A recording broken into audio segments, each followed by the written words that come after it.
庆功宴上，女总裁挽着情人各处敬酒，酒过三巡后才发现丈夫没来，助理满脸不屑，光顾着和情人叙旧，你丈夫上飞机了都不知道。林先生，检查结束了，您本身底子就弱，右手能恢复到这种程度已经是极限了。医生语气平和，却带着一丝无奈。听说几天后有位骨科圣手要来本市坐诊，温小姐应该会替您预约吧？知道了，谢谢医生。林燕低声应道，垂眸凝视着自己那只伤痕累累的右手，心底泛起一阵难以言说的酸楚。对了，林先生，您的视力是不是恢复了？医生忽然注意到他眼神清明，不由露出惊喜之色。上次复查时突然就能看见了，那可真是天大的好消息。温小姐知道了一定特别开心吧？话说回来，她今天怎么没陪您过来？林燕嘴角牵起一抹浅淡笑意，她忙着照顾她心尖上的人，哪还有空陪一个瞎过又残过的丈夫做复查？其实她还没来得及告诉她自己复明的事，可她真的会高兴吗？恐怕未必。她缓缓撑开那根早已用不上的导盲杖，转身离开了诊室。穿过医院大厅时，电视屏幕里正播放一段专访，画面中温冉依偎在另一个男人怀里，笑容明媚如春日暖阳。顾言从来不是第三者，他是我未婚夫，我们从小就两情相悦，从未变过。他语气坚定。主持人追问，但外界传闻您已经结婚了？是结过婚，不过早已离婚。很快我就要和顾言正式完婚，给他一个名正言顺的身份。恭喜二位，祝你们早生贵子。两人相视而笑，甜蜜溢于言表。林燕站在人群之中，仰头望着屏幕上那对璧人，眼底一片荒芜。这温冉真是痴情啊，为了真爱连婚都敢离。听说她压根不爱前夫，不然怎么5年都没带他露过面？结果初恋一回国，立马就甩了现任。她前夫也太惨了，听说是为了救她才瞎的，还断了只手。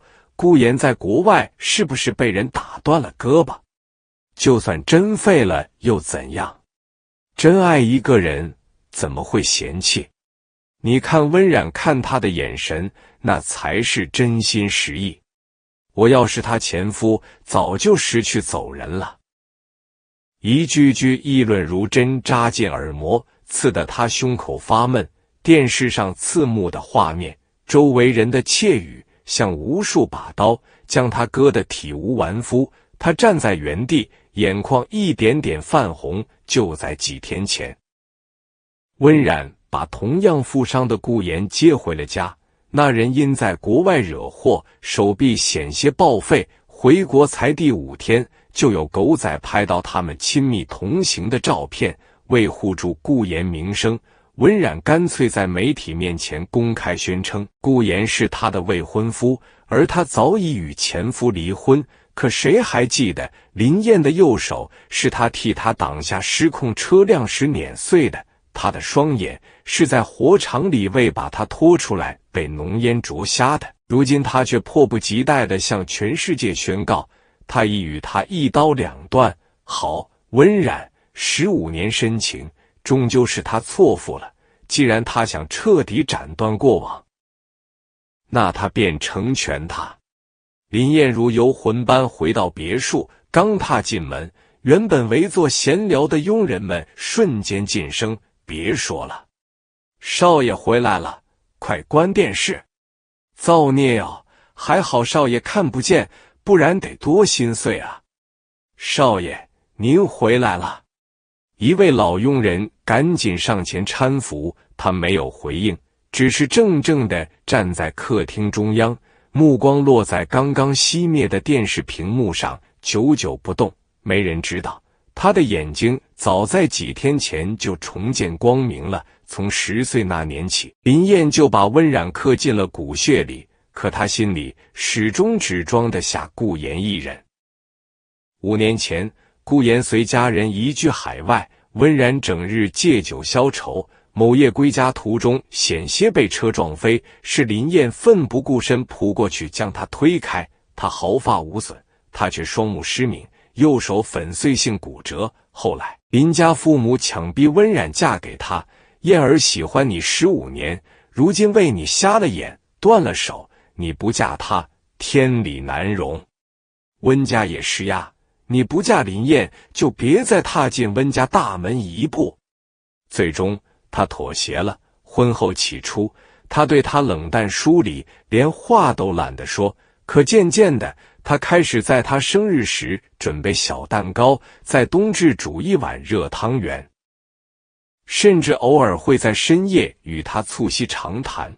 他以为日子终于有了盼头，直到苏母急着抱孙子，在他饮食中动了手脚。那一夜虽未至孕，却让他误以为是他设计玷污了他。从此他待他如陌路。几天前清晨，他忽然发现眼前有了模糊光影，激动之下立刻赶去医院。医生告诉他，脑内淤血正在自行吸收，视力有望完全恢复。他满心欢喜，只想第一时间奔去告诉他这个奇迹。可推开门的那一刻，看到的却是顾炎坐在客厅沙发上，温冉正小心翼翼地捧着茶杯喂他喝水，声音轻柔得像春风拂柳，小心烫。那种温柔，他从未在他口中听过。短短5日，他仿佛彻底遗忘了那个曾为他舍命的男人，满心满眼只剩顾炎一人。累不累？刚做完采访，门口传来温冉的声音，打断了他的思绪。林燕转过身，看见两人并肩走进来。温冉依偎在顾炎臂弯里，旁若无人地走向沙发，仿佛客厅中央站着的他不过是一团空气。闻到厨房飘来的香气，温冉随口问：“张妈，炖的什么？”“是老夫人特意送来的血燕，说是给少爷补身子的。”“端过来给顾炎。”“可这是专门给少爷的，只有1份啊。”“我让你端给顾炎，听不懂吗？”温冉语气骤冷，他在国外受了内伤，身体虚弱，急需调养。温冉淡淡扫了林燕一眼，语气轻描淡写：“倒是燕州胃口一向小，每次补品都剩大半，浪费得很。以后我妈送来的那些东西全给顾炎吧。”林燕身形微晃，指节瞬间攥得发白。她食不下咽，是因为右手旧伤时常刺痛，根本不是挑嘴。温母心疼她身体虚弱，才频频命人送来珍贵滋补之物。可在他妻子眼里，这一切竟成了浪费，这样不太好吧？然然，这毕竟是老夫人专门给燕州的。顾炎假意推辞，眉眼间却藏着得意。温冉立刻握紧他的手，柔声道：“没事，你马上就是他未来的女婿了，怕什么？”他抬眸，目光掠过林燕的脸，语气笃定：“他不会介意的。谢谢你，冉冉，你对我真好。”顾炎仰头，在他唇角轻轻一吻。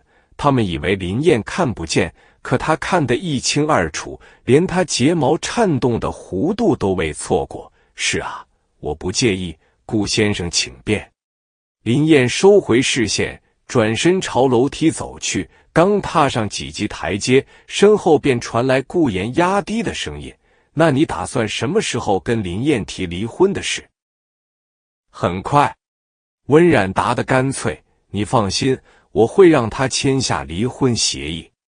我一定会嫁给你，我发誓。”脚步骤然停住，林燕的心仿佛被一只无形的手狠狠攥住，疼得几乎窒息。15年倾心相待，5年夫妻名分，换来的却是他与外人合谋，将他仅存的尊严撕得粉碎。这一刻，他对温冉彻底死心。那夜，两人背对背躺在婚床上，沉默如冰。因右手不能受压，他常年侧卧，左手常被压得麻木酸胀。他难受地翻了个身，却见温冉靠在床头，指尖在手机屏幕上飞快滑动，唇角噙着笑意，正与顾言热络聊天。那抹笑像一根细针，扎进他早已千疮百孔的心。忽然，他低头看了他一眼，林燕立刻闭眼装睡。随即卧室灯灭，他起身悄然离去。他笃定他双目失明，看不见也听不懂，却不知他不仅看得见，更听得清。他悄悄起身，尾随至走廊尽头。顾言的房门虚掩着，暖黄灯光下，温冉正小心翼翼为他涂抹药膏，动作轻柔的近乎虔诚。涂着涂着，顾言忽然起身，一把扣住他的后颈，吻了上去。温冉微微挣扎：“别，你的手还没好。”“没事，我小心点。”他嗓音沙哑，一边解着睡衣纽扣，一边低语：“冉冉，这5年我在国外，每天都在想你。那天要不是有人抢你照片，我和人打起来，也不会被打成这样。”说到动情处，他眼眶泛红。温冉心疼不已，捧起他的脸，吻去他眼角的失意：“别说了，对不起，我一定会好好补偿你。”话音未落，两人已滚入床榻，缠绵难分。门外，林燕静静站着，泪水无声滑落。他不敢相信，那个他爱了15年、娶了5年的女人，竟在他失明期间与旧情人在自家屋檐下行苟且之事。他踉跄后退，却不慎撞到门边花盆，哐当一声轻响，床上动作戛然而止。什么声音？温冉警觉抬头：“怕什么？”顾言嗤笑：“难道你还怕是林燕？”他吓得连路都走不稳，就算摸过来，又能看见什么？温冉迟疑片刻，望向漆黑的门口，心头莫名一涩。他看不见，但听得见啊！若听见了，会不会难过？“冉冉，你在想什么？”顾言扳过他的脸，眼神阴沉：“在想林燕。我不准你想她。”他再次附上他的唇，力道近乎惩罚。温冉恍惚了一瞬，随即自嘲一笑：“他疯了吗？竟会为那个男人分神？若非他当年用手段逼他成婚，他或许还会对他心存一丝好感。走到今日这步，全是他的错。”那一夜，林燕不知自己如何回到房间，胃部绞痛难忍。他摸索出药瓶，吞下一粒，才勉强缓过气来。他已下定决心，等那位骨科名医到来，做完手术，便彻底离开。他对温冉再无半分留恋，只求右手能恢复如初。至于离婚，他什么都不要，净身出户也甘愿。1日清晨，他下楼用早餐，佣人将原本属于他的血燕端到了顾言面前，只给他换了一份普通燕窝。他们以为他看不见，也尝不出差别。林燕没说话，默默吃了几口，便放下勺子。“早啊，林燕，起这么早？”顾言从楼上下来，故意挨着他坐下，语气轻佻：“我可不像你这么精神，昨晚忙了一整夜，现在骨头都散了。”林燕目光一扫，便瞥见他脖颈上密密麻麻的吻痕，红紫交错，触目惊心。光看这些印记，便知昨夜有多放纵。他握勺的手猛地收紧，胃里翻江倒海，再无食欲。“你慢用，我先回房。”他起身欲走。“这就走？林先生这么不给我面子？”顾言伸手去拽他手腕，林燕用力一甩，对方手肘撞上桌沿，那碗血燕应声打翻。啊！顾言缩手，佯装吃痛。林燕，你干什么？我只是关心你手伤。林燕，你搞什么？温冉闻声赶来，劈头盖脸斥责顾言的手不能碰烫的，你不知道？他要是落下后遗症，我绝饶不了你。林燕冷笑，我的手断过，眼睛瞎过，刚才只是不小心。照你这么说，是不是连这点意外都不能有？温冉一怔，意识到自己语气过激，叹了口气，算了，看你瞎着，我不跟你计较。坐下陪顾言聊聊吧，你们都是男人，总该有点共同话题。呵，共同话题，他们之间唯一的交集，恐怕只有他温冉。他被迫坐回原位，手中的勺子不慎滑落，弯腰去捡时，却见桌下顾言的脚正暧昧地勾着温冉的裤脚，两人腿贴着腿，亲密无间。他猛地直起身，恰好看见两人当着他的面热烈拥吻。不过一顿早餐，就迫不及待在他看不见的眼皮底下上演恩爱戏码。林燕将勺子重重摔在桌上，转身就走。你们慢慢吃，我回房了。等等，燕州。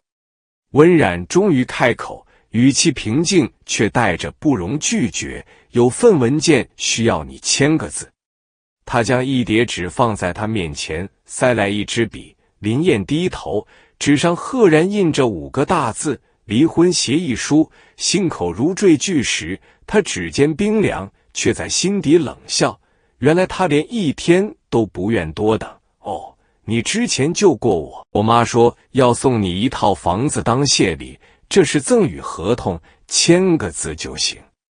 他面不改色的撒谎，仗着他看不见，编得理直气壮。顾言在一旁煽风点火，真羡慕你啊，林燕，我要是有你这福气就好了。林燕沉默片刻，忽然抬眼直视温冉。温冉，我只问你一句，你是不是真的希望我签这份文件？你怎么这么问？他略显慌乱，强作镇定。我妈送你的房子，你不想要？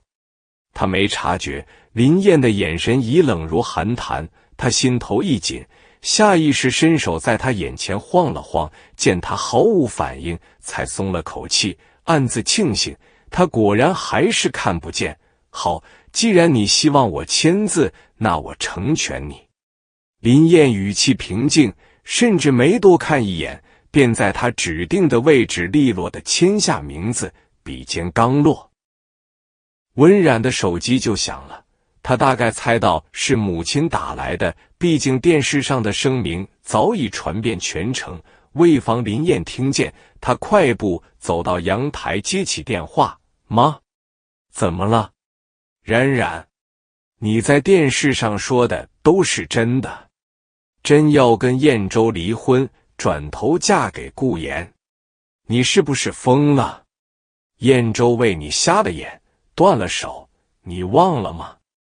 电话那头，温母声音颤抖，满是痛心。从小到大，温母一直把林燕当亲儿子疼。当年逼婚虽有无奈，却也是真心认可这个女婿。如今听闻女儿要弃他而去，还回头扑向那个曾抛下他的顾言，怎能不急？妈，您别激动，这只是权宜之计。温冉压低声音，我对燕州不会不管的，等事情平息，我们会复婚。复婚？这话被躲在门后的顾言一字不漏听去，脸色瞬间阴沉。原来他根本没打算真嫁给他，只是拿他当挡箭牌。不过没关系，只要领了证，进了门，他绝不会再给他反悔的机会。他以为站得远些，林燕就听不见，可自从失明后，他的听觉反而异常敏锐。林燕站在原地，嘴角浮起一抹冷笑。他算盘打得精妙，却不知他早已心死如灰。连复婚2个字都懒得再信，这辈子他都不会再回头。签完字，温冉便带着顾言出门了。林燕回到房间，默默开始收拾行李，目光落在无名指那枚婚戒上，碍眼至极。他试图摘下，却发现因婚后体重微增，戒指卡得死紧，怎么也拽不下来。索性决定去当初定制戒指的珠宝店，请人帮忙取下。刚走进店门，却看见温冉和顾言正站在柜台前。温小姐，这对戒是国际大师罗伯特亲自设计的限量款，您看看喜欢吗？店员热情介绍。好美啊，冉冉，我们就选这对吧。顾言迫不及待拿起女戒，单膝跪地，温柔地套上温冉的无名指，周围响起一片祝福声，两人相拥而笑，仿佛全世界只剩彼此。林燕站在门外阴影里，静静看着这一幕。她刚签完离婚协议，她就迫不及待带新欢来挑婚戒，讽刺得令人发笑。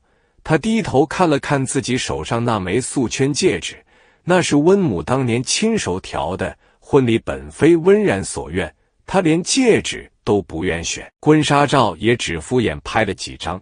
其实她早该明白，她心里若没有他，哪怕共枕5年，也终究是过客。尺寸稍小，需要重新定制，改好后我们会亲自送到温家。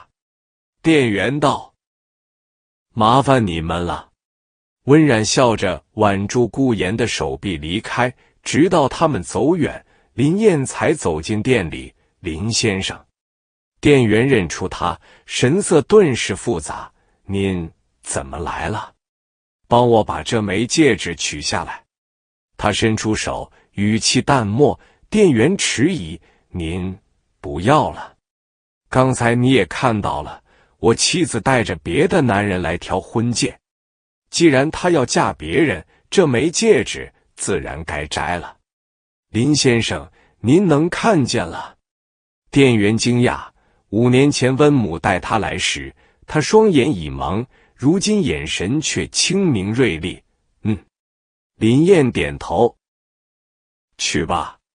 戒指被小心取下，他递还给店员。你们送新戒去温家时，顺便把这枚也带过去。好的，林先生慢走。走出珠宝店，他望着空荡荡的右手，忽然觉得一身轻松。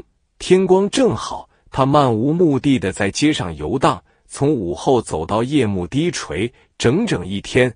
温冉没打一个电话，或许在他消失的世界里，他从未在意过他的存在。深夜10点，他拖着疲惫身躯回到别墅。客厅沙发上，顾言正坐着，见他进来，冷冷一瞥，却不开口。林燕懒得理会，径直走向楼梯。就在经过顾言身边时，对方忽然在黑暗中伸出一只脚，意图明显，想让他摔下去。林燕脚步未停，却悄然绕开。他走进厨房，倒了杯水，喝了一口，才缓步上楼。身后顾言鬼祟尾随，在最后几级台阶处，他猛地加速冲上来，一把推向林燕后背。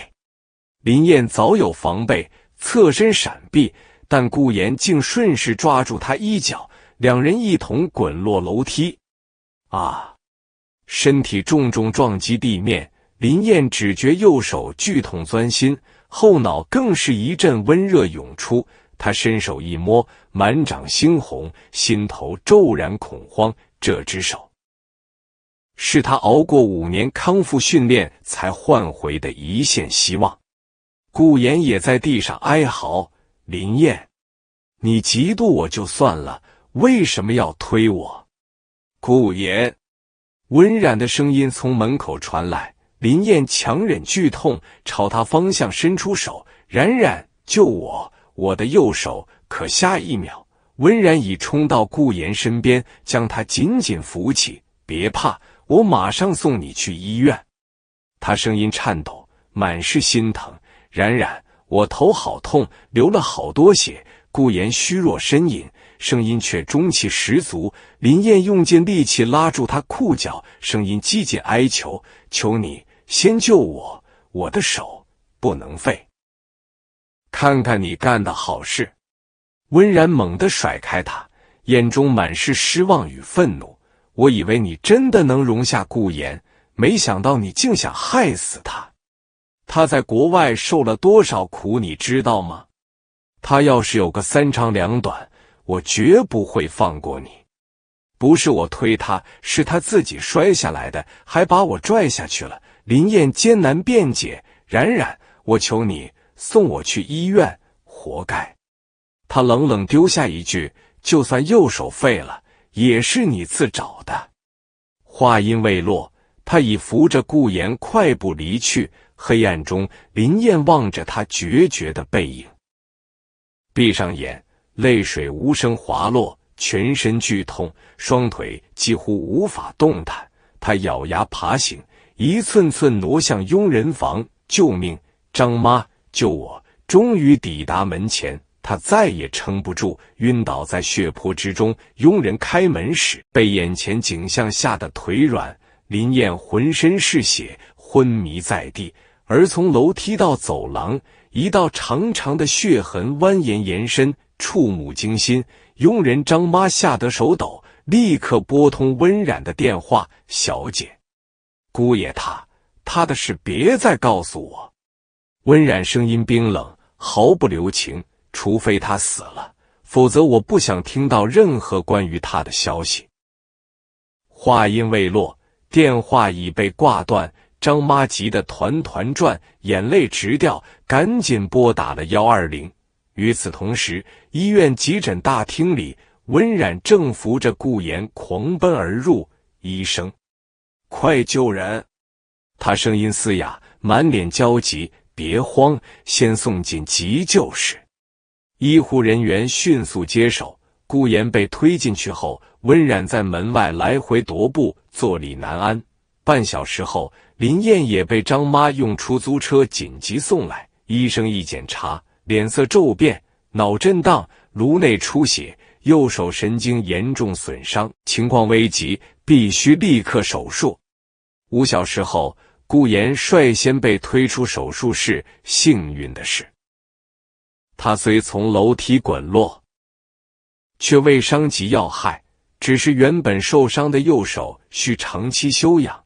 病房里，温冉小心翼翼地喂他喝水，满眼心疼。“顾言，对不起，我替燕州向你道歉。”顾言虚弱一笑，语气温柔：“别自责，我理解你。林燕对我有敌意，也是因为我突然回来，打乱了你们的生活。你别傻了，这怎么能怪你？”温冉握紧他的手，语气坚定：“要怪就怪他心胸狭隘，连你都容不下。”他顿了顿，声音低了些：“燕州真的不如你。他从小锦衣玉食，不懂体谅，才会做出推你下楼这种事，希望你别因此怨恨他。”顾言微微一怔，没想到他竟还在为林燕开脱，但转念一想，他终究选择了自己，便故作大度：“我怎么会怪他？你放心，我不计较。”“那就好。”温冉松了口气，起身道：“我去看看他。”“你要走？”顾言立刻皱眉，装出委屈模样：“我不想一个人待着，我头还晕，浑身难受，你留下来陪我好不好？”“好吧。”温冉无奈坐回床边：“那你想吃点什么？我去买。有你在，就不饿了。”他轻声说，眼中却闪过一丝阴鸷。温冉看着他安然无恙的样子，心头稍安。可下一秒，林燕那句“冉冉，救救我，我的右手好痛”又在耳边响起，他忽然不安起来。他当时也摔得很重，现在怎么样了？恰在此时，门外传来护士的低声交谈：“还没下班，晚班都结束了。忙啊，昨晚送来个男病人，脑震荡加右手神经断裂，林医生抢救到现在。”这么严重？现在咋样了？糟透了，手术还没结束。那人半夜被送来，浑身是血，脸白得像纸，老婆都没来，可怜得很。温冉的心猛地一沉，脑震荡，右手废了，浑身是血，这些词像针一样扎进他心里。不会是他吧？可越是否认，恐惧越深。他猛地站起身，想去确认。冉，顾言忽然拉住他：“我想上厕所，你扶我一下好吗？”他其实听清了护士的话，若那人真是林燕，那简直天助他也。只要林燕废了，甚至没了，他就能顺理成章成为温家女婿。他眼底掠过一抹算计，很快又藏起。温冉脚步一顿，心中莫名发慌。他竟不敢面对那个可能，如果林燕的右手真的毁了，他该如何自处？好，他声音发颤，转身扶住顾言。而此刻，手术室内，林燕的右手已宣告彻底失能。他本就伤未愈，这次2次重创，神经完全断裂。医生拼尽全力缝合修复，却无力回天。放弃吧，保命要紧。主刀医生摘下口罩，疲惫摇头。这么年轻，右手却废了，以后怕是连筷子都拿不稳。林燕在麻药退去后缓缓苏醒，四周一片雪白，消毒水味刺鼻。他第一反应就是抬起右手，可无论怎么用力，那只手都如死物般毫无知觉，泪水在眼眶打转。他咬紧牙关，仍不死心地尝试：“姑爷，您醒了。”张妈冲进来，眼圈通红。他刚去缴费处，因没钱被拦下，又拼命给温冉打电话，却被直接挂断，再打已关机。张妈。林燕声音沙哑：“我的右手到底怎么了？姑爷，您能看见了？”张妈又惊又喜，随即又悲从中来：“你快告诉我！”她急切追问。张妈嘴唇颤抖，泪如雨下。这些年，林燕待他们如家人。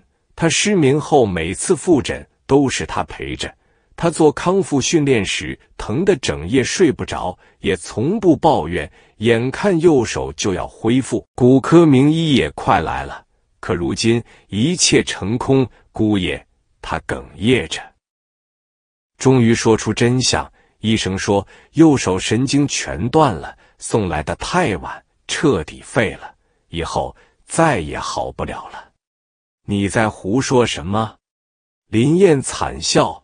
不可能，我前几天都能抬手了，还有知觉，怎么会突然就废了？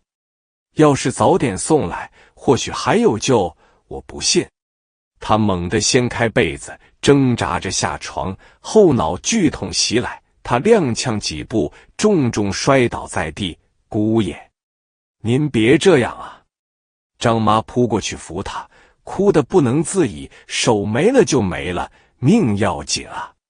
林燕趴在地上，浑身颤抖，终于崩溃。为什么？他仰头嘶吼，泪水汹涌而出。我花了整整5年，5年啊！每天忍着痛训练，就为了能像个正常人一样生活。可现在全没了，为什么要这样对我？林燕嘶吼完最后一声，终于力竭，眼前一黑，彻底昏死过去。姑爷，张妈哭喊着扑上前：“来人啊！医生，快救救我们姑爷！”意识模糊间，他听见耳边传来低语，医生语气沉重：“病人家属呢？怎么一直没见他妻子？”“我们小姐电话打不通。”张妈哽咽着回答。病人情绪极度不稳，身体虚弱，情况很危险。医生顿了顿，又道：“还有住院费用，得尽快缴清。”医生，林燕艰难地睁开眼，声音沙哑如砂纸摩擦。我的手真的没救了吗？医生沉默片刻，终究点头：是的，林先生。神经完全断裂，就算现在有全世界最好的骨科专家在，也无力回天。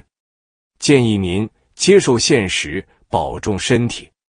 可你之前说那位专家或许还能……他声音颤抖，仍抱着最后一丝幻想。林先生，医生叹息，就算是神仙下凡，这只手也不会再有知觉了。林燕闭上眼，胸口像被巨石压住，连呼吸都痛得发颤。良久，他才哑声开口：好，费用我会想办法。那要不要再联系你妻子，让她来陪陪你？不用了。他缓缓摇头，眼神空洞。我没有妻子。从他转身奔向顾言，对他见死不救的那一刻起，温冉就不再是他的妻。那份情早已随着楼梯上的血迹流干了。顾言伤势不重，3天后便康复出院。这3天，温冉寸步不离，守在他病床前，喂水、擦汗、低声细语，温柔备至。偶尔他也会想起林燕，但每次掏出手机都没有未接来电或消息，便自我安慰他应该没事，否则佣人早该找上门了。他不知道，所有打给他的电话记录都被顾言悄悄删得一干二净。他就是要让林燕明白，在温冉心里，他早已无足轻重。而林燕也在同一天清晨办理了出院手续，尽管头晕目眩，连站都站不稳，他仍执意离开。张妈，推我出去吧。他坐在轮椅上，声音平静得可怕。天空飘着细雨，他仰头望了一眼灰蒙蒙的天，心比雨更冷。送我回温家一趟。回到那栋住了5年的别墅，地板上那道暗红血痕依旧刺目，那是他那晚爬行求生留下的印记。他扶着楼梯扶手，用左手一点点挪上2楼，简单收拾了几件衣物，又将医生出具的诊断报告，连同那份被温冉藏起却早已被他看见的离婚协议书，整整齐齐放在书桌中央。下楼时，所有佣人都站在客厅，见他出现，纷纷红了眼眶。姑爷，有人低声啜泣：我走了。他声音微弱却清晰：谢谢你们这些年照顾我。他顿了顿，目光扫过那道血痕，把地上的血清理干净吧，不然冉冉回来会怪你们的。我们故意没擦。张妈哽咽着，就是要让小姐看看她到底做了什么。这些是我们亲眼看着她拖着身子爬过来的，触目惊心啊！众人哭成一片，林燕眼眶发热，强忍泪水，只轻轻说了句谢谢。她提起行李箱，头也不回地走出大门。临别时，他最后看了一眼这座曾以为会是归宿的房子，随即决然转身，消失在雨幕中。几乎就在他离开的同一刻，温冉的车驶入庭院，他扶着顾言，一边进门一边高声吩咐：来人，把姑爷的东西搬进客房。佣人们默默站在两侧，无人应声，只静静让开一条路。温冉皱眉，一个个愣着干什么？顾言冷笑：冉冉，你太惯着他们了，才敢这么没规矩。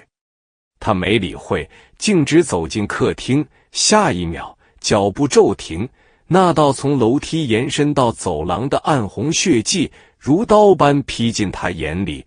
这是什么？他声音发抖：小姐。张妈面无表情：这是姑爷的血。不可能。温冉脸色煞白，他那晚怎么可能流这么多血？那晚姑爷求您救他，您不理，他只能爬到我房门口，浑身是血，后脑还在淌，这血痕就是他一寸寸爬出来的。温冉如遭雷击，猛地抓住张妈的手。燕州呢？他在哪？走了。张妈冷冷道，不过他给您留了东西，在楼上。周，他能去哪？这是他家，我是他妻子。不，小姐。张妈直视他的眼睛，你们已经离婚了，您忘了吗？温冉踉跄后退，心脏狂跳，恐惧如潮水淹没理智。顾言赶紧拉他，别信他们。冉冉，你看我都没事，他怎么可能流这么多血？肯定是吓唬你。滚开！温冉猛地甩开他，眼中寒光凛冽。沈东岩，你当我傻吗？他们会拿这种事骗我。他冲上楼梯，声音带着哭腔，燕州，别闹了，出来好不好？卧室空无一人，桌上静静躺着一个盒子和一份文件。他颤抖着走近，一眼认出那是他亲手藏起的离婚协议书。他怎么找到的？他喃喃自语，他不是瞎了吗？怎么会知道藏在哪？目光移向那个盒子，他心跳如鼓，手指哆嗦着掀开盖子，里面是一份医院诊断报告，患者右手功能永久丧失，经鉴定为一级肢体残疾。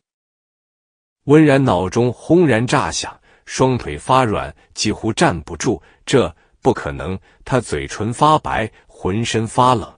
顾言跟上来，瞥见离婚协议，心中狂喜，林燕终于走了，冉冉彻底属于他了。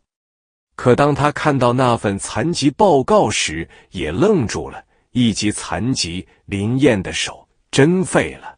他记得前几天见他时，那只手明明还能动。难道是真的？若真是这样，倒也不错，一个废人还怎么跟他争？冉冉肯定是假的。他故作镇定，伸手就要撕报告。你要干什么？温冉厉声喝止，一把夺回文件，紧紧攥在胸前，仿佛那是林燕最后一点残存的体温。温冉站在空荡的卧室中央，指尖死死攥着那份诊断报告，纸张边缘几乎被他捏碎。窗外雨声淅沥，像无数细针扎在心上。他忽然想起5年前那个暴雨夜，林燕浑身湿透地冲进医院，双眼紧闭，右手扭曲变形，却仍用仅存的左手紧紧护住他，一遍遍问：冉冉，你有没有事？那时他嫌他狼狈，甚至没敢看他一眼。如今他连狼狈都懒得给他看了。冉冉，顾言的声音从门口传来，带着刻意的温柔。别信这些。林燕最擅长装可怜，说不定是伪造的。你看他刚才还能自己走路，怎么可能废了？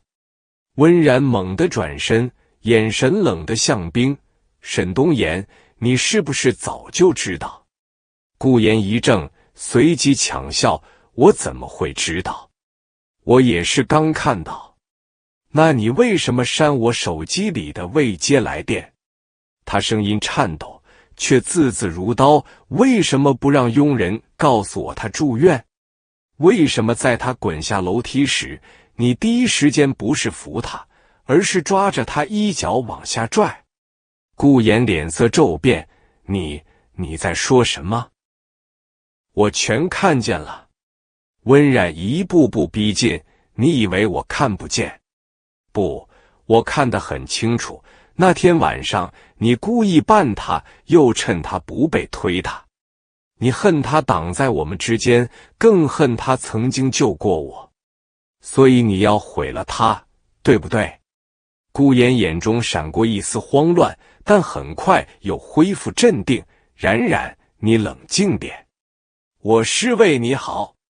林燕根本配不上你，她不过是个靠施舍活着的残废，而我住口！温冉厉声打断：“配不配，轮不到你来评判。”他忽然觉得眼前这个男人陌生的可怕。那个曾在梧桐树下为他折纸飞机的少年，早已被野心和嫉妒吞噬殆尽。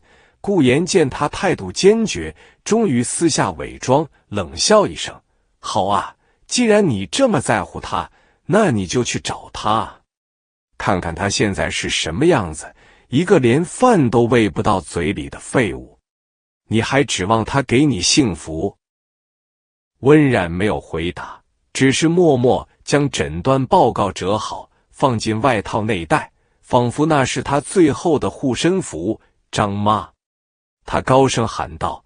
老佣人立刻从楼下跑上来，眼圈依旧红肿。姑爷临走前还说了什么？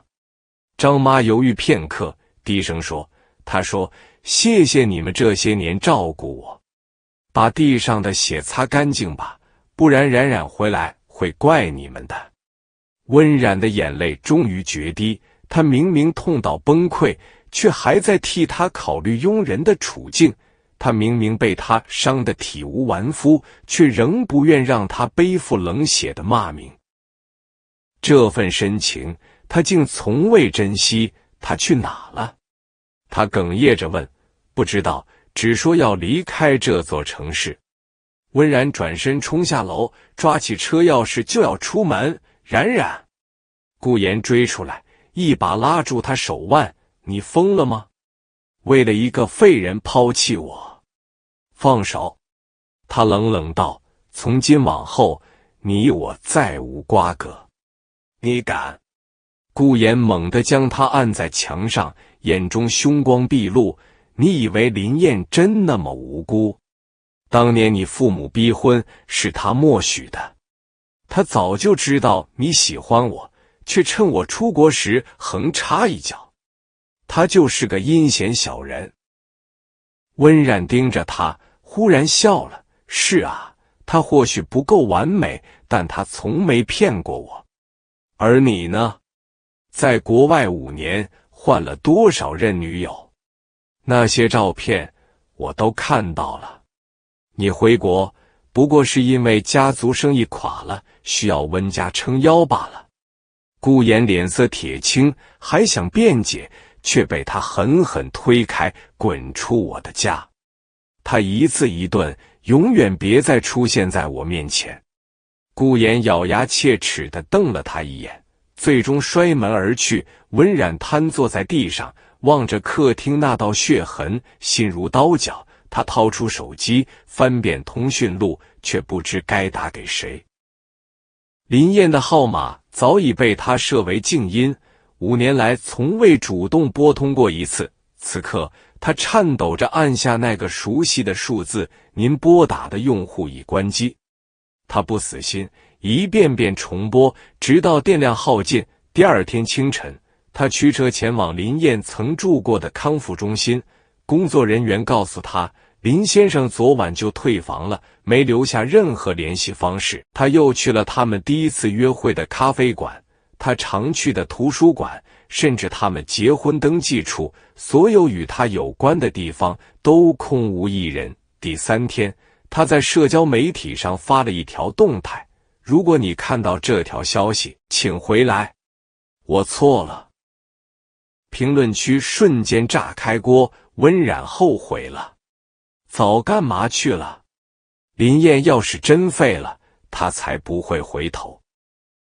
听说顾炎已经搬进温家别墅了，现在又演这出。他关掉手机，蜷缩在沙发里，第一次尝到了被全世界唾弃的滋味。而此时的林燕正坐在一辆开往边境小镇的长途客车上，他左手紧握着一张单程票，目的地是一个连地图都很难找到的小城。那里有位老中医，据说能治神经损伤。尽管医生说希望渺茫，但他仍想试试。颠簸的车厢里，他望着窗外飞逝的风景，心中一片荒芜。右手彻底废了，视力虽恢复，却再也看不见温冉的笑容。他曾以为只要活着就有希望。可如今连希望都成了奢侈。抵达小镇已是深夜，他拖着行李在寒风中找了家廉价旅馆住下。老板娘见他独臂又神色憔悴，忍不住多问了几句：“小伙子，你这是打仗回来的？”林燕苦笑：“差不多吧。”接下来的日子，他白天去诊所针灸、做理疗，晚上在灯下练习，用左手写字、吃饭、穿衣。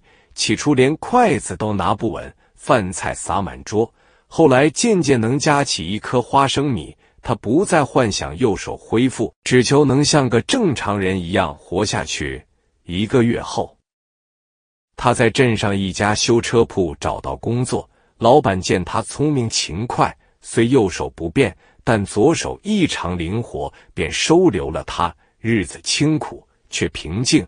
某天傍晚，他正在修理一辆摩托车，忽然听见收音机里传来一则新闻：知名企业家温冉近日宣布辞去公司 CEO 职务，并向公众道歉，称过去因私情处理不当，伤害了一位重要之人。林燕的手顿了一下，机油滴落在裤腿上，晕开一片深色。他没有抬头，只是继续拧紧螺丝。